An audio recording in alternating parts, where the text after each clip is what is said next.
Balıklarımızı salamlayıram. Bizim balıklarımızı aprel ayında neler gözləyir 2025-ci ildə. Və Ramazan bayramımız mübarək balıqlar. Həmişəki kimi rasklada olacaq. Heç nə dəyişilməyib. İş axtaranlar üçün bir kart. Sevgi gözləyənlər üçün. Problemləri olanlar üçün və məsləhət kartı. Burada pula aiddir 6-cı pentakli. Aprel ayının enerjisi ilə etməlisiniz ki, pulunuzun sayı azalmaqdan əlavə pulunuzun balansı itməsin. Bu kartla borc verməyin. Sizə gözünü tikənlər var. Sizin gəlirinizə, sizin qazancınıza, sizdən pastayan istəyən insanlar var, pul istəyən. Ona görə onlara yox deməyə bacarın bu kartla.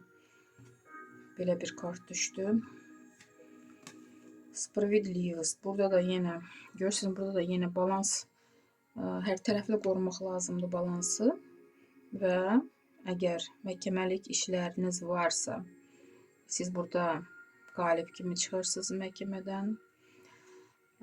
Sənədlər ala bilərsiniz, sizə lazım olan sənədlər. Hətta sertifikatlar, əgər kurs bitirirsə, diplomlar, övladınız ala bilər, lazımlı sənəd, bu da ola bilər. Çox müsbət kartdır. Burada isə Koroleva pentakli. Əlinizə pul gələcək, özünüzdən razısınız. O pulu o dəqiqə xərcləmək istəməyəcəksiniz. Gələcək üçün düşünürsünüz.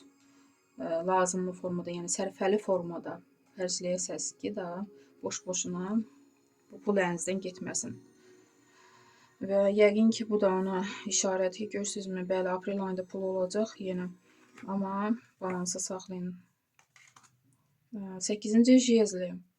Elə anlar yaşana bilər ki, tez hərəkət etməli olacaqsınız. Və bu hərəkətinizə görə, yəni həyatınızda yaxşı şeylər yaşana bilər. Yəni sizdən asılıdır. Sizin enerjiniz bol olacaq bu kartla. İrəli həyatınızda nəsə arzularınızı yaşatmaq üçün can atacaqsınız. Sizdə də alınacaq. Başniya kartı. İş axtaranlar hələlik iş görsənmir. Sevgi gözləyənlər üçün 5-ci jezli. Hisslərə işarə yoxdur. 10-cu jezli. Problemləriniz necə olacaq? Əslində problemləriniz sizdən asılıdır. Çünki siz artıqlaması ilə öz üzərinizə yüklər götürmüsünüz. Ona görə bu problemlərin altındasınız. Çalışın, çıxmağı bacarın. Amma 10-cu jezlidə az qalıb çıxacaqsınız. Məsləhət kimi 2-ci jezli. Bəli, burada gələcək işarədir. Siz indiki həyatınızdan əlavə gələcəkdə düşünməlisiniz.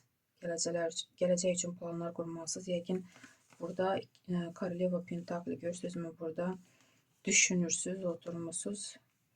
Yəni, bəlkə də planlar qurursunuz.